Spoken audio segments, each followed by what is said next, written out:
Hello बच्चों, अभी हम लोग गोलीय दर्पण पढ़ने जा रहे हैं।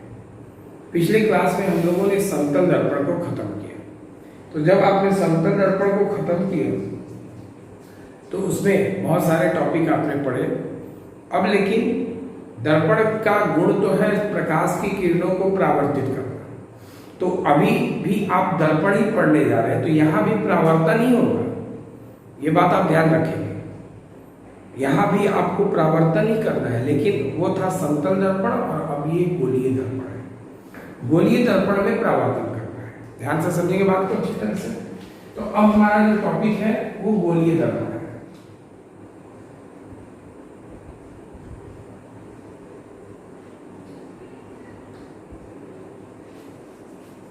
इसको हम स्फेरिकल मिरर कहते हैं।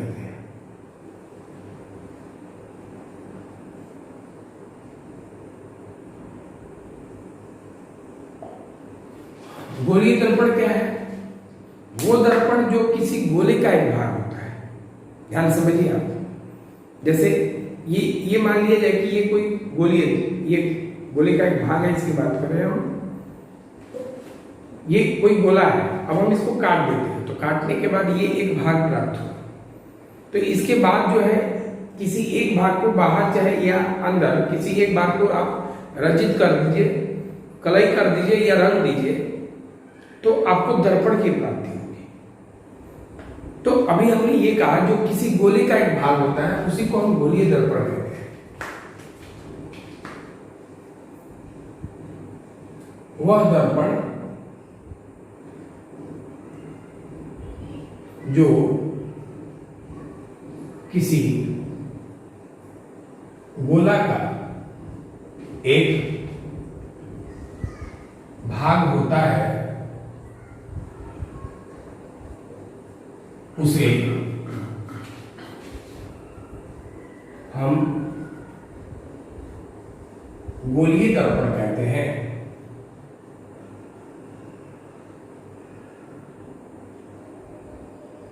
ध्यान रखिए, ये गोला का एक भाग है। जैसे ये गोला है, इसको आप करते क्या है कि इसको काट देते हैं। तो जब आप काट दिए तो ये भाग बचा, तो ये जो भाग बचा ये अगर इससे दर्पण बनता है तो इसी को आप गोलीय दर्पण कहेंगे। तो अभी तो देखिएगा ध्यान से, जैसे इधर देखिए,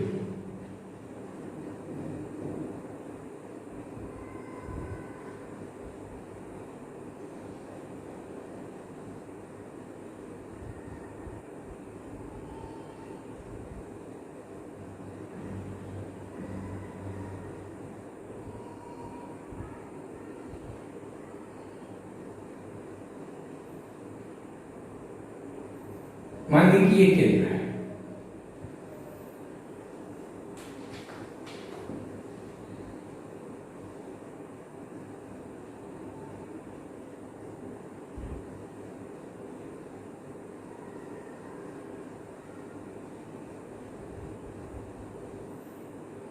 ये ऐसा करते हैं कि इसको हम इस तरह से काट लेते हैं।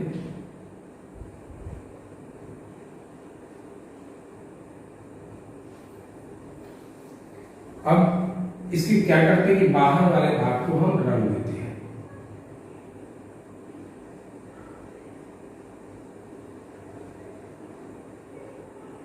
और अंदर वाले भाग पर परावर्तन कराते हैं। तो इससे जो दर्पण की प्राप्ति हुई ये अवतल दर्पण कहा जाता है।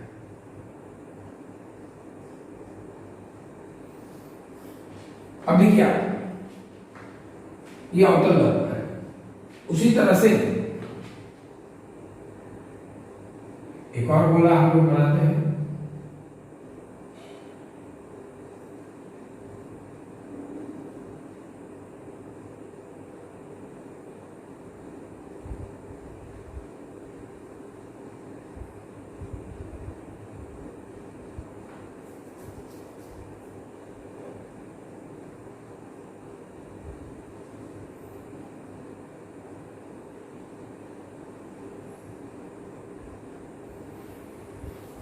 ये केंद्र है।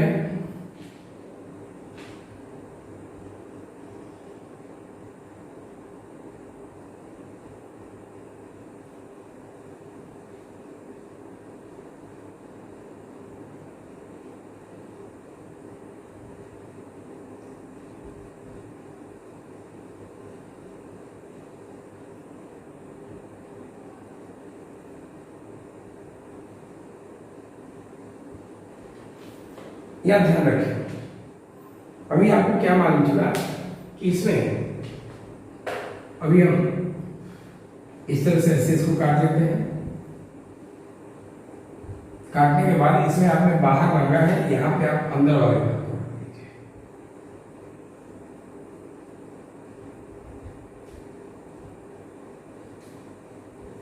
अंदर वाले भाग को रंग के आप बाहर वाले भाग पर परावर्तन कीजिए, तो इससे जो प्राप्त दर्पण हुआ ये उत्तल दर्पण कहा जाएगा। अंग्रेजी में इसको हम कन्वेक्स मिरर कहते हैं और इसको कनकेव मिरर कहते हैं।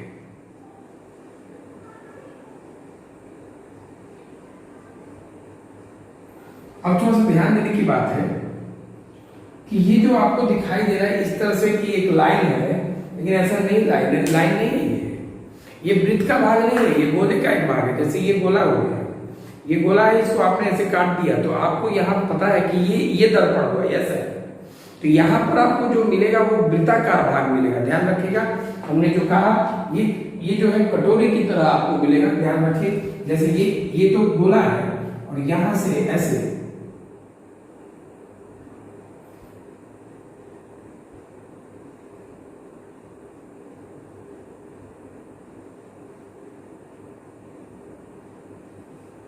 ये आपको जो होगा ये अवतल दर्पण की वास्तविक आकृति जो है महसूस हो रही है।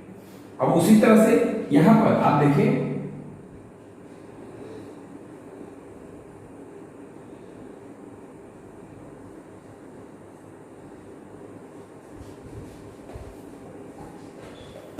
ये जो आपको यहां मिली ये उत्तल दर्पण की आपको वास्तविक आकृति महसूस हो रही है। तो अब हमने ये कहा कि इससे जो बना, जिसको हम जरूरत पड़ने पर इस तरह से दिखा दिया,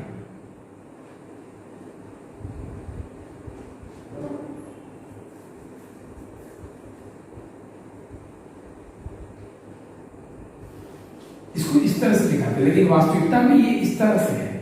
इसको दिखाना हो तो इस तरह से दिखाते,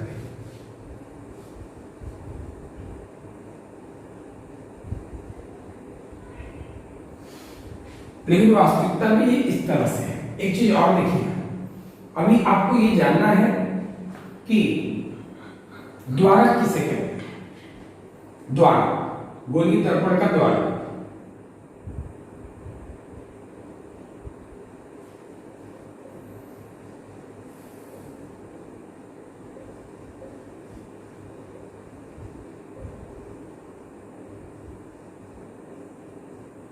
एपर्चर ऑफ स्फेरिकल मिरर।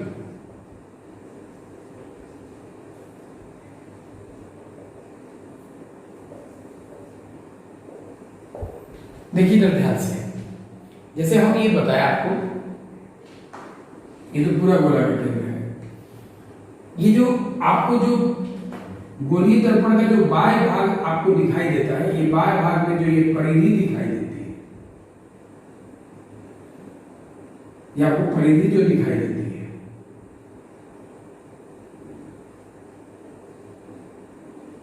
यही परिधि की लंबाई जो है ये इस दर्पण का द्वारा कहा है। किसी गोलीय दर्पण का बाह्य भाग के परिधि की लंबाई को, परिधि भी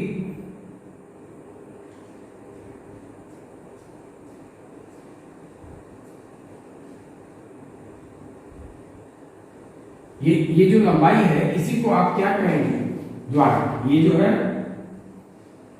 द्वारक है, इसकी लंबाई। उसी तरह से इसकी लंबाई जो है ये द्वारक है। तो इसका परिभाषा द्वारक का किसी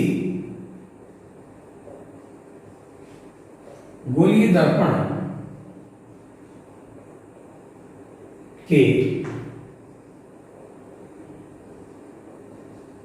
बाह्य भाग में उपस्थित वृत्त की परिधि के माप को हम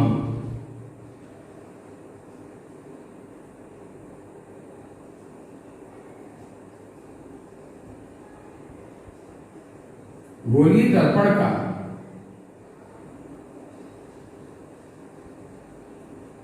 द्वारक कहते हैं। जो परिधि की माप है उसी को गोलीय दर्पण का द्वारक कहते हैं। अब जैसे ये बात है, जैसे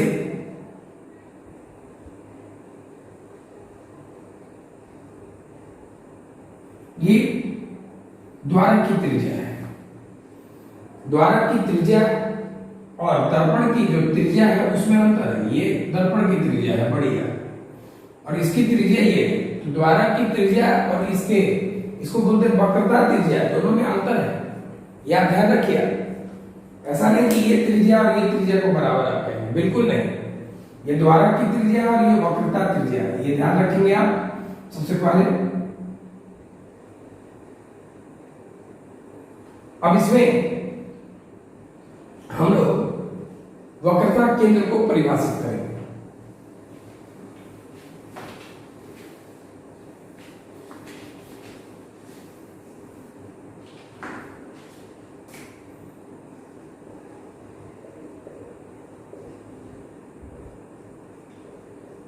अंग्रेजी में सेंटर ऑफ कर्वेचर।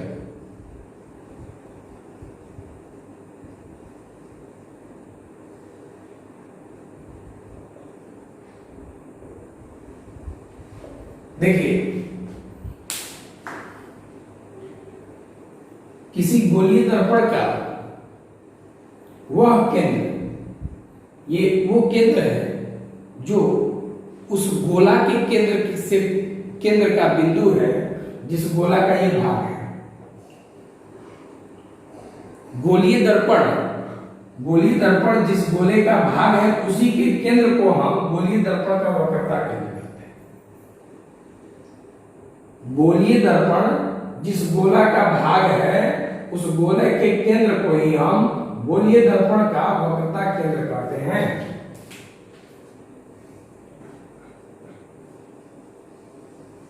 गोलीय दर्पण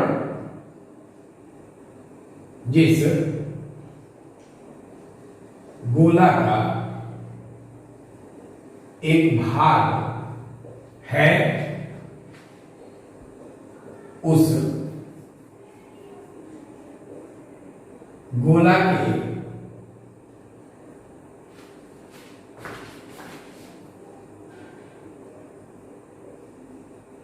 केंद्र को हम गोलीय दर्पण का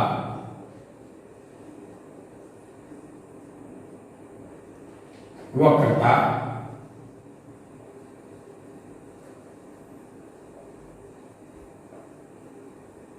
केंद्र कहते हैं। क्योंकि इसे C द्वारा सूचित किया जाता है। इसे हम जो है C द्वारा सूचित करते हैं। ये आप याद रखेंगे, ये तो समझ ही रहे आप।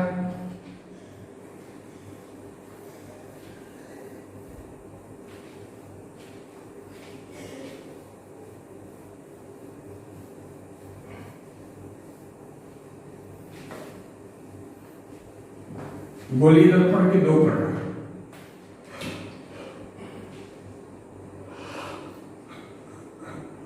गोलीय दर्पण के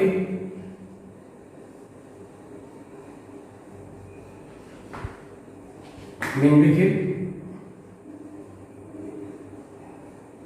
दो प्रकार हैं। पहला अवतल दर्पण, दूसरा उत्तल दर्पण। पहला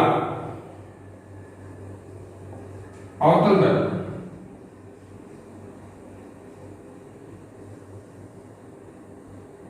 इसमें बाएं भाग को रंग दिया जाता है और अंदर भाग को परावर्तन के लिए छोड़ दिया जाता है। ध्यान दीजिएगा, उस प्रकार का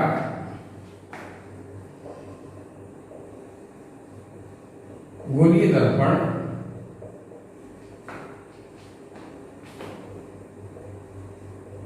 जिसके बाह्य भाग को रंजित कर अंदर वाले भाग पर परावर्तन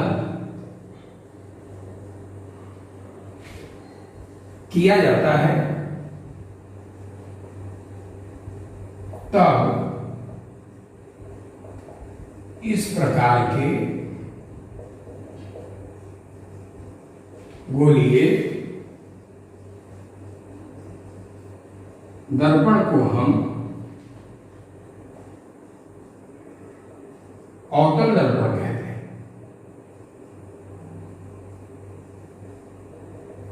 इसको हम क्या कहेंगे? अवतल दर्पण। इसके बाद दूसरा उत्तल दर्पण।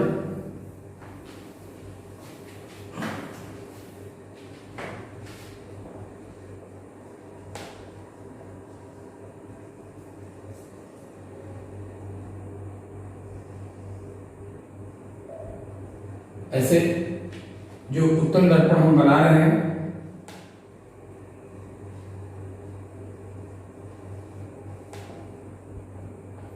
इसमें क्या किया गया कि अंदर वाले भाग को रंजित कर बाहर वाले भाग पर परावर्तन किया था। ध्यान दीजिए जरा, अच्छी तरह से समझिएगा।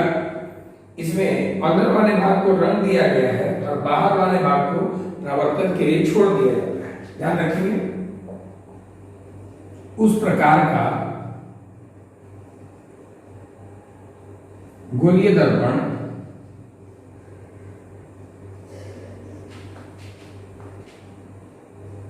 जिसके आंतरिक भाग को रंजित कर बाह्य भाग पर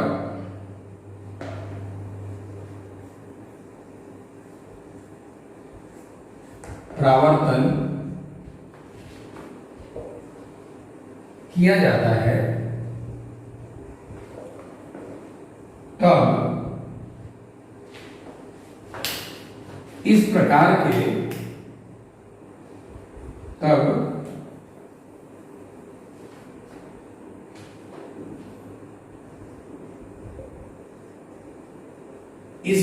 के दर्पण को हम उत्तल दर्पण कहते हैं। ये आप समझ गए? बाहर वाले भाग को रंग कर अंदर वाले भाग पर परावर्तन किया जाए तो ये अवतल है, और अंदर वाले को रंग के बाहर वाले भाग पर परावर्तन करे तो ये अवतल है। तो दो दर्पण आप देखिए,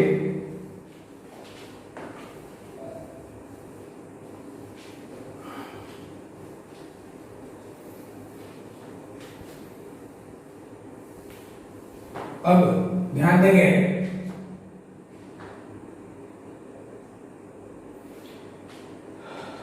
अभी हम जानेंगे कि ध्रुव किसे कहते हैं।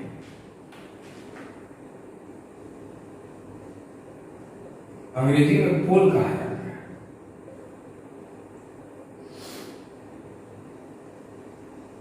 मान लीजिए कि ये अवतल दर्पण है,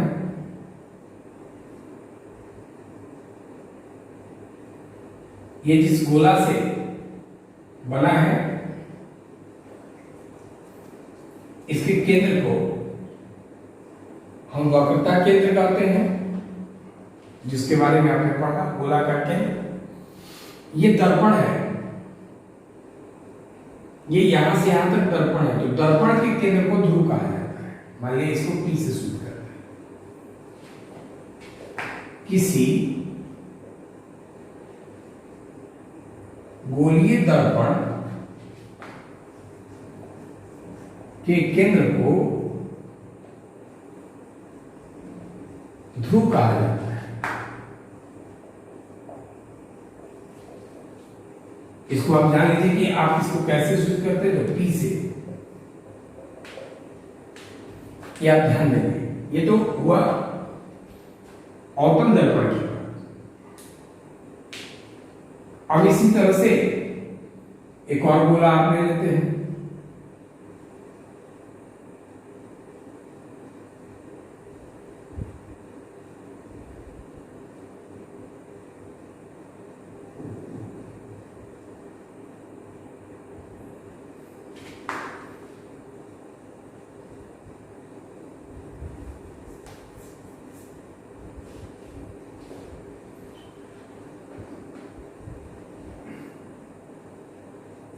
ये उत्तर, इस गोले का भाग है केंद्र सी,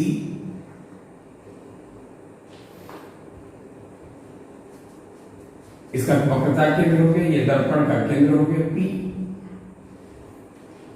उत्तर भी हो गया। ये ध्यान से समझेंगे बात को अच्छी तरह से।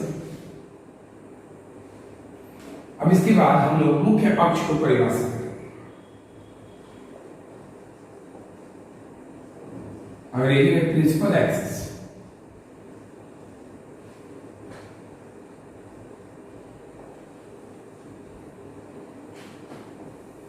जैसे आपको यहां दिखाई दे रहा है कि ये C और P है।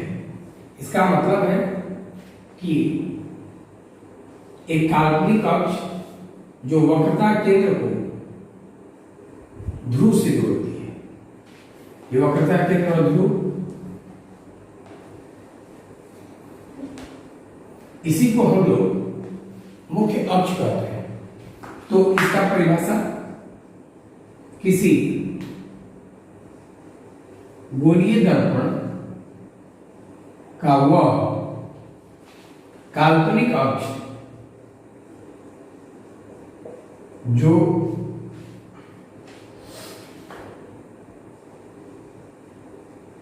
वक्रता केंद्र एवं ध्रुव को एक साथ जोड़ती है,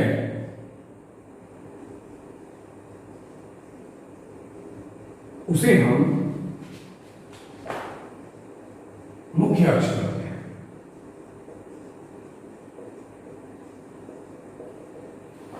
इसको आप मुख्य अक्ष कहें, यह ध्यान रखिए आप अच्छी तरह से। ये मुख्य अक्ष है। अब देखिए, इस दूरी को हम आर कहते हैं। आर माने वक्रता त्रिज्या।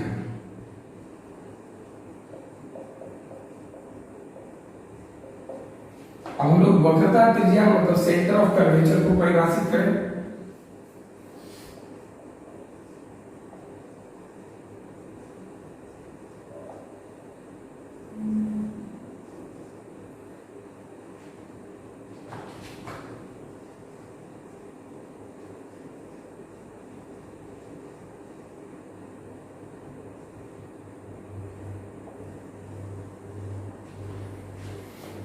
अब देखिए, मुख्य अक्ष पर ध्रुव और वक्रता केंद्र के बीच की दूरी को हम वक्रता त्रिज्या कहते हैं। ये आप याद रखें, ये ध्रुव है, ये वक्रता केंद्र है।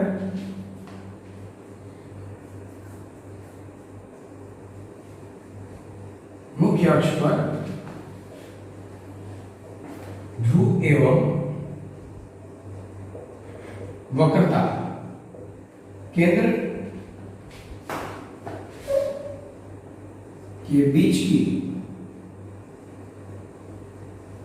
दूरी को हम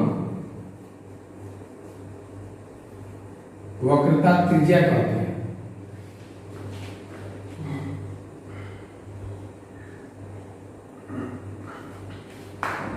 इसे आर द्वारा सूचित किया जाता है।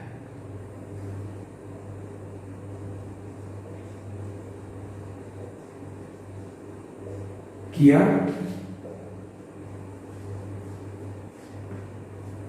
जाता है। या ध्यान रखें। अब देखते हैं फोकस एवं फोकस दूरी।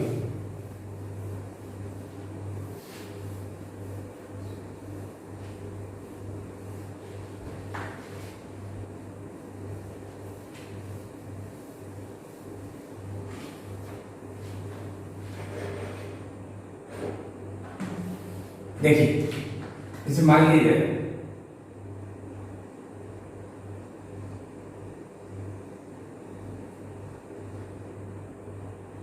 ये अवतल दर्पण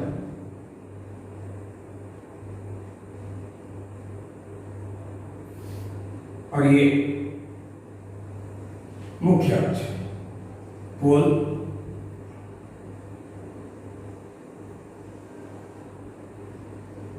और ये केंद्र। होता क्या है कि इससे एक समानांतर किरण जा रही है, लेकिन हम उस किरण की बात करें जो मुख्य अक्ष के बहुत नजदीक है।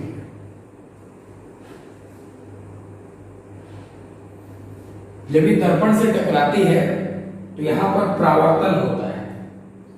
तो अब ये आपतित किरण हो गई, तो आपतित किरण हो गई तो अब इसका परावर्तन होगा, और तो परावर्तन के लिए आपको यहाँ अभिलंब खींचना होगा।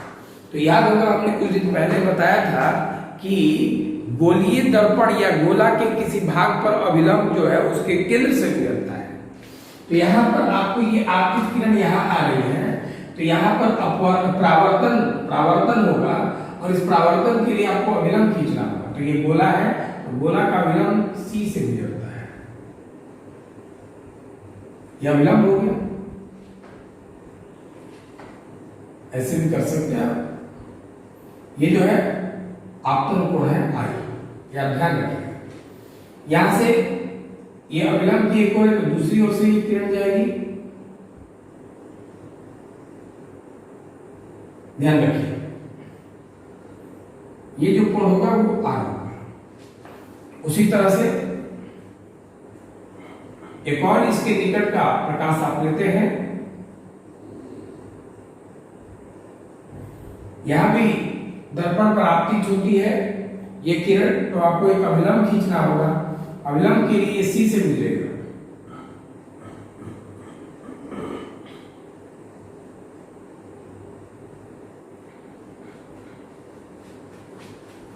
तो अब ये आपतन कोण हो गया I, तो अभिलंब की दूसरी ओर से ये परावर्तित होगी,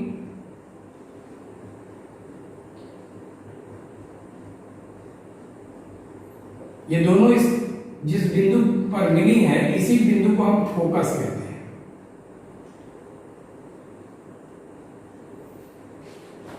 देखिए,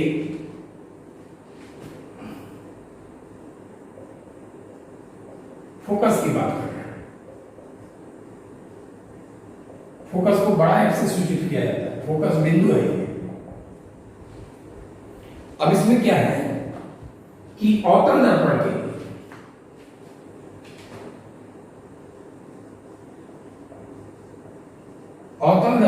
लिए जब मुख्य अक्ष के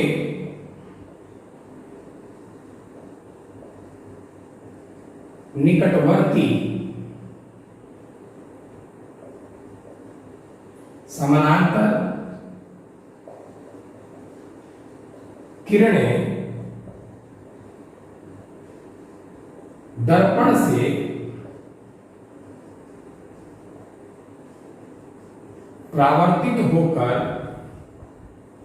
परावर्तित होकर जिस एक बिंदु पर मिलती हैं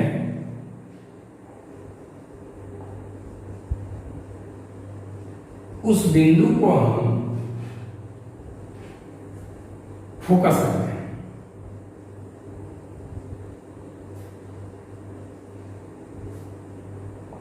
इस बिंदु को आप क्या कहेंगे? फोकस। ये आप ध्यान रखेंगे। आप ये हम उसके लिए बात कर रहे हैं जो कि ये वो समानांतर किरणें हैं जो मुख्य अक्ष के निकट में है। ऐसा नहीं कि दूर में जाने वाली किरणें भी फोकस पे आके मिलेंगी, थोड़ी इधर उधर होती है।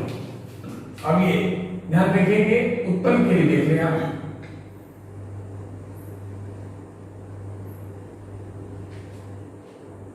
ये उत्तल है।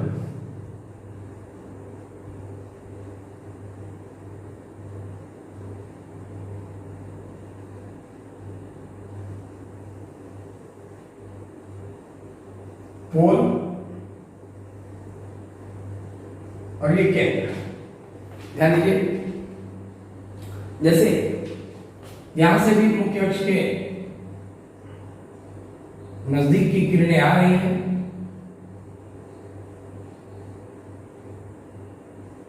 आपतित। इसके बाद यहां अविलंब आप खींचिएगा, अविलंब केंद्र से भी लगती है।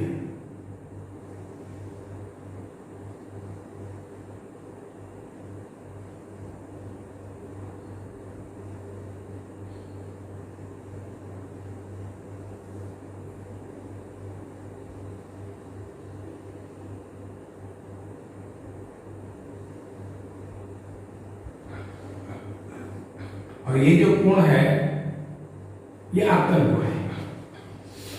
जब ये किरण यहां से ऐसे आ रही है तो अविलंब की इस ओर है तो परावर्तित होगी उस ओर।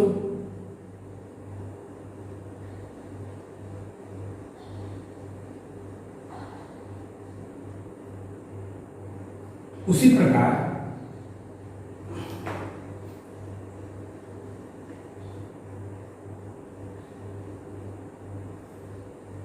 एक और किरण समानांतर लेते हैं जो मुख्य अक्ष के नजदीक है, यहां भी परावर्तन होगा तो आपको अविलंब खींचना होगा जो केंद्र से गुजरेगी। ये अविलंब है तो ये आपतन कोण हो गया आई।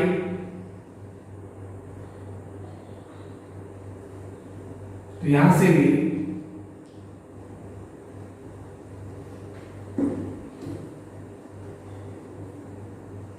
ये कोण आर हो गया। तो आप देखेंगे इसकी दूरी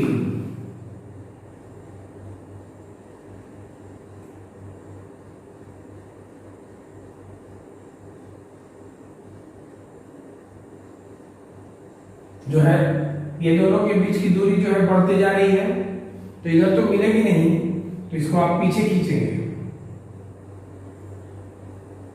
तो जहां ये मिली उसी बिंदु को हम फोकस कहेंगे। अब देखिए दोनों में अंतर क्या है, इसमें वास्तविक मिली है लेकिन इसमें आप जबरदस्ती लेके आए हैं वहां मिली है। तो इसमें वो फोकस बिंदु है जहां समानांतर किरणें मिलती हुई प्रतीत होती है, मिली नहीं है, मिलती हुई प्रतीत होती है। यह आप ध्यान रखेंगे।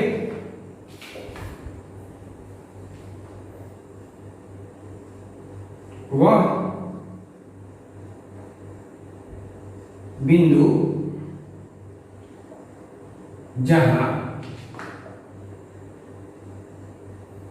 उत्तल दर्पण पर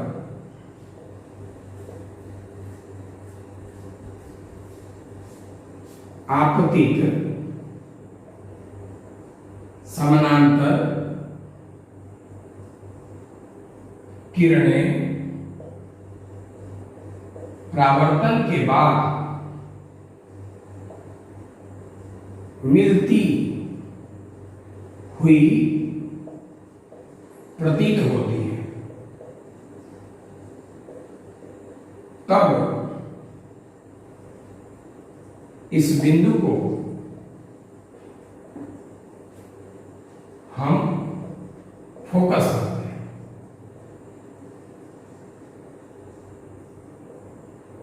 इसको हम फोकस करते हैं। इसका फोकस बिंदु काल्पनिक होता है।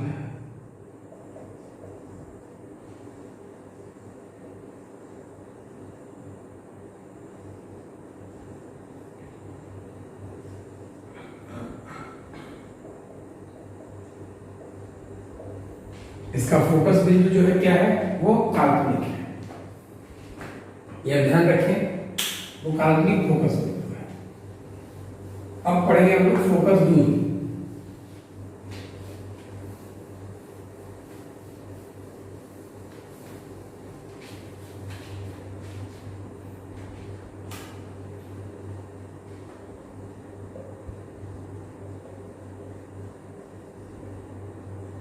अंग्रेजी में फोकल लेंथ कहते हैं इसको।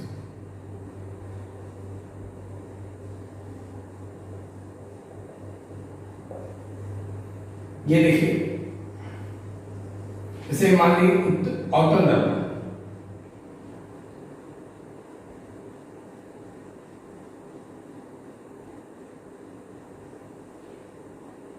ये पोल, ये केंद्र, ये फोकस। तो केंद्र से पोल के बीच की दूरी को तो आप आर लिखते हैं, फोकस से यही जो दूरी है छोटी है, इसी को हम फोकस दूरी कहते हैं।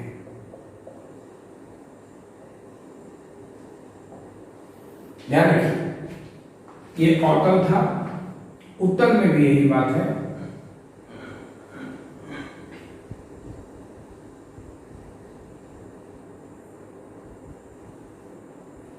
ये पोल है, फोकस है और ये केंद्र है। इसके बीच की दूरी तो आर होगी और यहां से ये छोटी एफ होगी। तो आपको मालूम ये चलता है कि मुख्य अक्ष पर ध्रुव एवं फोकस बिंदु के बीच की दूरी को, ध्रुव एवं फोकस बिंदु के बीच की दूरी को हम फोकस दूरी कहते हैं। किसी गोलीय दर्पण के मुख्य अक्ष पर ध्रुव एवं फोकस बिंदु के बीच की दूरी को हम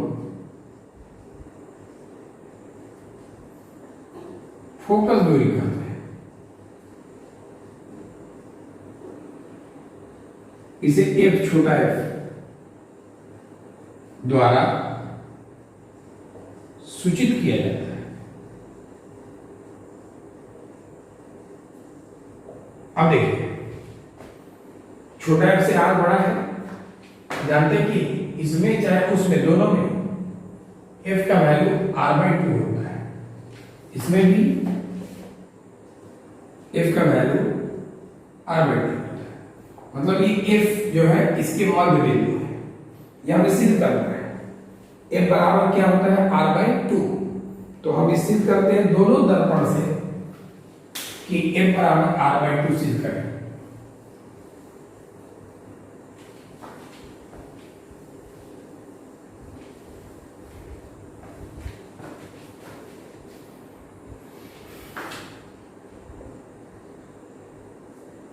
और एक अवतल दर्पण द्वारा f बराबर r/2 सिद्ध करें।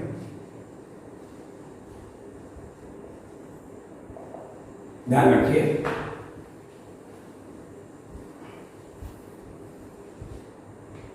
जैसे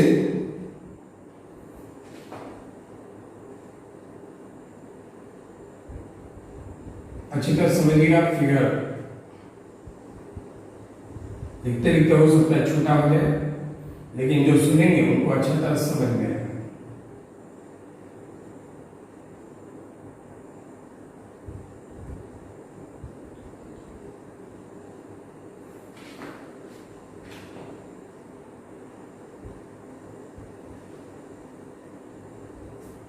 पोल, फोकस, केंद्र। देखिए ध्यान से, मान लीजिए कि एक बहुत नजदीक की प्रकाश बात कर रहे हैं हम, इतना दूर दिखा रहे हैं लेकिन ये बहुत नजदीक है। इस तरह आपकी यहां आपको अभिलंब खींचना होगा।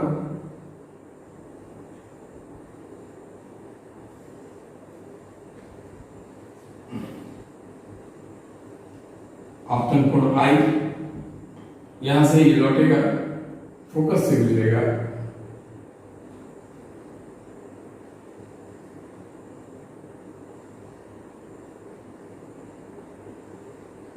ये कोण R, यहां की दूरी F और ये दूरी बड़ी है। सिद्ध जो करना है वो F बराबर r/2 सिद्ध करना है। तो सिद्ध करने से पहले आपको ये मालूम होगा कि I बराबर R होता है। कोण भी लिख सकते हैं। अब देखिए, थोड़ा ध्यान देगा, जैसे आपको ये दिखाई दे रहा होगा कि ये किरण और ये मुख्य अक्ष दोनों समानांतर है, इनकी बात कर रहे हैं। ये दोनों एक दूसरे के क्या है, समानांतर है। ये जब ये समानांतर है और ये तिर्यक रेखा है,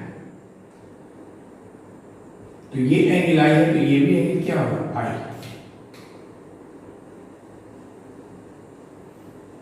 ध्यान रखिए, ये आई है तो ये भी क्या होगा, आई। अब देखिए आई और आर तो बराबर है, मतलब कहीं भी हो बराबर होगा। यहां से ये दोनों बराबर है, ये इसके बराबर, तो ये दोनों बराबर है। आई बराबर क्या है, आर।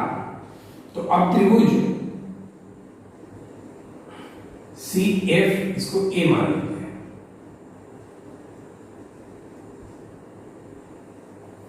ये कोण और ये कोण बराबर है, तो ये समबाहु, एक त्रिभुज में दो कोण बराबर समबाहु त्रिभुज है, माने इसके दो भुजाएं भी बराबर होंगी। सामने की आर के सामने कौन है, सी एफ, आई के सामने कौन है, ए एफ।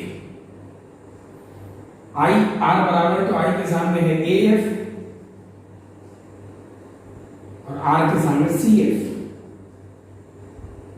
क्यों, कोई एक त्रिभुज में यदि दो कोण बराबर होते हैं तो उसके सामने की भुजाएं बराबर होगी, या ध्यान रखिए। ए बराबर क्या होगा, सी एफ। तो ए बराबर सी एफ हो गया। अब लेकिन आप ध्यान रखिए, हमने ये कहा कि ये जो किरण है वो उतनी ऊपर नहीं है, ये इस तरह की किरण है। जैसे ये अवतल दर्पण, मुख्य अक्ष बिंदु P, और ये इस तरह से किरण है ए। अब ये इस तरह से भी नहीं, इससे और नजदीक है, ध्यान रखिए आप, मतलब लगभग इस तरह से, बहुत नजदीक की किरण है। तो अब हमको लगता है कि ऐसा अगर है तो बिंदु ए और बिंदु P बहुत नजदीक होंगे,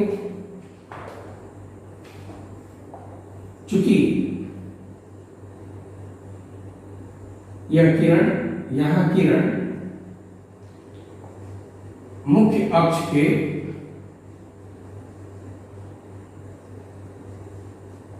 बहुत नजदीक है, इसलिए हम चाहे तो ए की जगह P लिख सकते हैं। ए की जगह क्या लिख सकते हैं, P। इसलिए ए के स्थान पर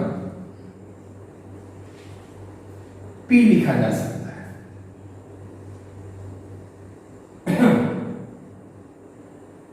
ए के स्थान पर हम क्या लिख सकते हैं, ध्यान दीजिए, हमने ये कहा कि ए के स्थान पर हम P लिख सकते हैं।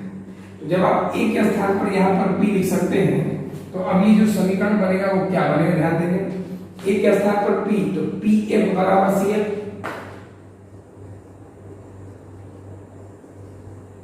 हमने ये कहा कि हम ए के स्थान पर क्या लिख सकते हैं, P। तो ए के स्थान पर P लिख सकते हैं क्योंकि बहुत नजदीक है, तो पी एफ बराबर सी एफ हो जाएगा। अब देखिए इसके बाद चित्र से हमने ये कहा कि अगर आप चित्र से देखते हैं तो ये c f plus p f बराबर आप सी पी लिख सकते हैं। सी पी बराबर p f plus c f, figure में देख लीजिए, p f plus c f, p f यहां लिखिए plus c f, c f की जगह पी एफ लिख सकते हैं। सीपी बराबर 2 इंटू पी एफ। सीपी का मान आर और पी एफ का मान एफ, चाहे तो चिन्ह परिपाटी भी लगा सकते हैं, ये दोनों एक ही ओर है, इसलिए हम आर बराबर 2 एफ मिला, तो आर बाई 2 बराबर क्या हो गया, एफ सिद्ध हो गया, एफ बराबर आर बाई 2। ये जो सिद्ध हुआ वो अवतल दर्पण से सिद्ध हुआ है, और यही सूत्र को हम उत्तल दर्पण से भी सिद्ध कर रहे हैं, ध्यान रखिए।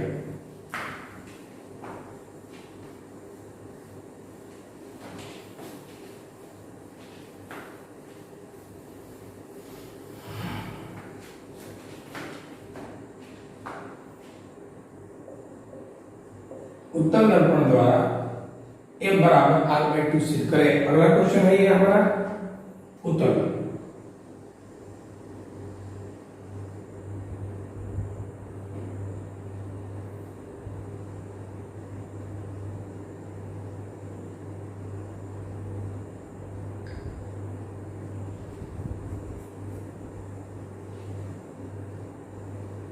पोल फोकस किरण। यहां भी आप किरण लेंगे, वो किरण लेंगे जो कि इस पोल के नजदीक है। थोड़ा दूर हम इसलिए बना रहे कि आपको पता चले बिंदु ए। इसके बाद आप यहाँ आपतित किरण है, अविलंब खींचेंगे। यहाँ गोलाई पर अविलंब सी से भी होता है।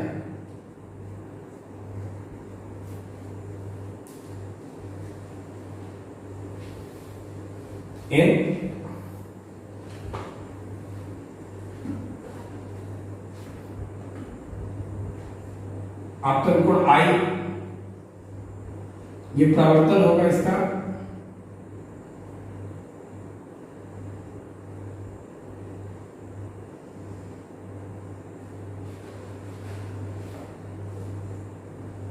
ये जो कोण है वो आर है, इसको आप पीछे खींचेंगे एफ।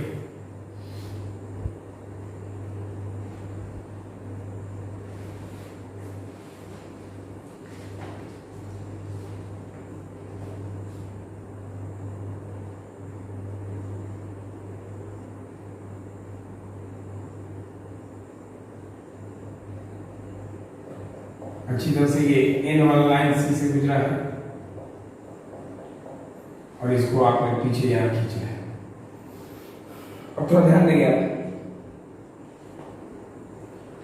आपको ये मालूम है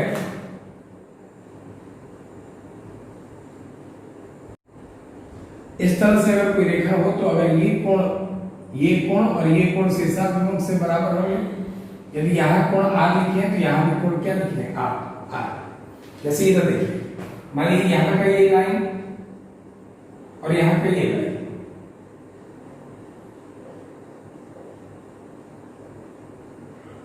दो ये आर है तो ये भी क्या होगा आर।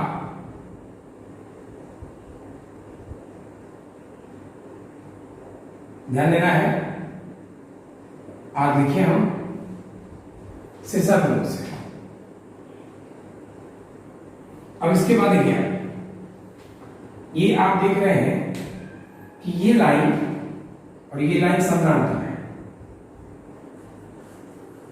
और यहां से ये तिर्यक रेखा जा रही है। तो जब ये कोण आई है तिर्यक से नीचे, तो यहां भी तिर्यक से नीचे क्या होगा आई संगत। ध्यान देंगे, यह है एफ और ये लंबाई सी तक की आर होती है। क्योंकि जानते हैं कि आई बराबर क्या है आर, आई बराबर आर। तो आई के सामने त्रिभुज में आई के सामने क्या है एफ बराबर आर के सामने सी एफ। चूंकि किरण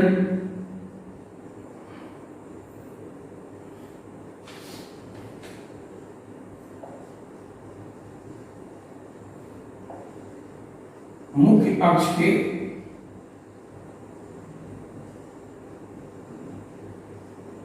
बहुत नजदीक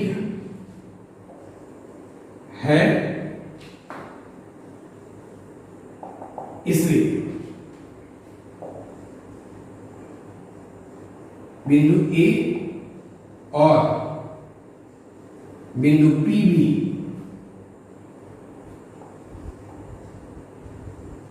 बहुत नजदीक होंगे।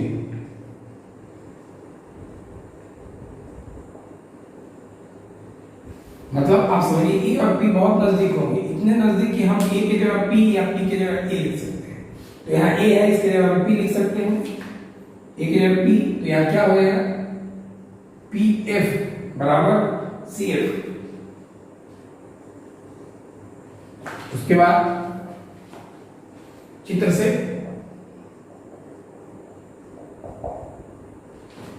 PF प्लस CF बराबर CP।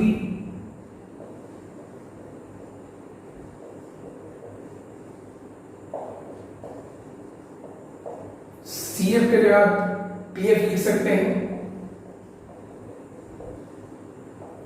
PF 2PF